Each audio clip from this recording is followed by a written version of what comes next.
I'm Reverend Michelle Johnson, and welcome to Wednesday's Word of Truth.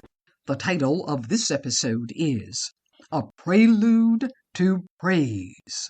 It's based on Psalm 31, verse 19, that reads, "How wonderful are the good things you keep for those who honor you. Everyone knows how good you are and how securely you protect those who trust you."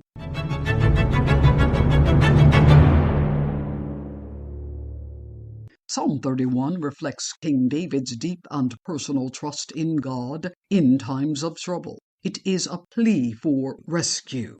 However, the plea is undergirded by an abiding confidence that God will show up. David's plea is grounded in his intimate relationship with God. It is a relationship that, in contemporary vernacular, goes way back. Hence the familiarity in David's song.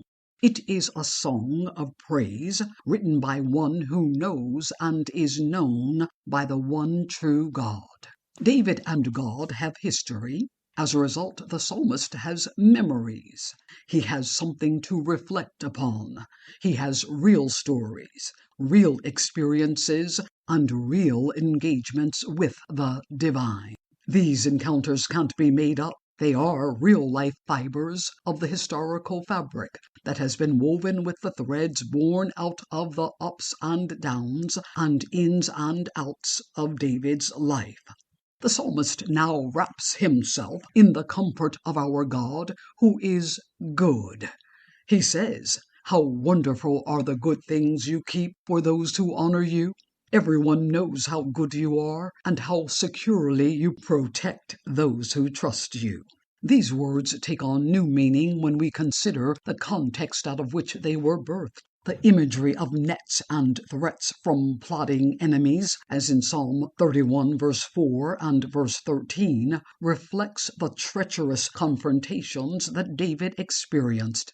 We can sense his fear of betrayal, capture, and death, all of which taught him to trust no one but God. It's safe to assume that David had many moments of reflection once he was able to return to Jerusalem safely. No doubt he thought about the near-death experiences that God rescued him from over and over again. Surely he remembered the food and water that somehow never ran out. I suspect that it was during one of these musing moments that David penned Psalm 31 verse 14. "I contend that one can only think about the goodness of God but so long without those memories erupting into praise."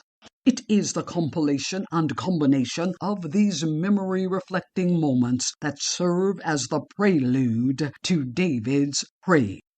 The psalmist thought about all that God had done time after time after time, and came to the worthy conclusion that God is good all the time.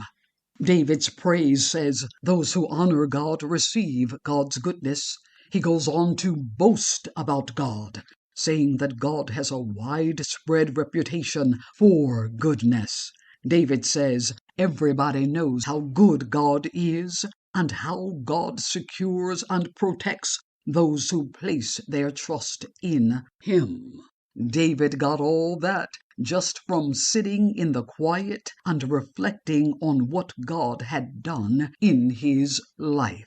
And saints of God, we too can posture ourselves in a place of reflection that becomes a prelude to praise for our God.